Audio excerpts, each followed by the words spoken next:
বিবেক দিয়ে কাউকে বিশ্বাস করলে সেটা হয় বিশ্বাস, আবেগ দিয়ে কাউকে বিশ্বাস করলে সেটা হয় অন্ধবিশ্বাস।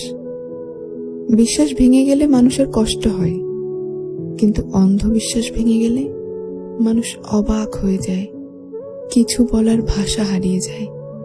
মানুষ যেন মেরুদণ্ডহীন প্রাণী হয়ে যায়, কষ্ট যেন সীমাহীন হয়ে যায়। গোলাপের সৌন্দর্য প্রশংসা করার আগে তার যন্ত্রণাদায়ক কাটার ব্যাপারেও যেমন ভাবা উচিত, ঠিক তেমনি কাউকে বিশ্বাস করার আগে বিশ্বাস ভাঙার পরিণাম কি হবে সে ব্যাপারেও ভাবা উচিত। এক হাঁড়ি দুধ নষ্ট করাতে যেমন এক ফোঁটা লেবুর রস যথেষ্ট, ঠিক তেমনি বিশ্বস্ততা নষ্ট করাতে হালকা সন্দেহ করানোটাই যথেষ্ট।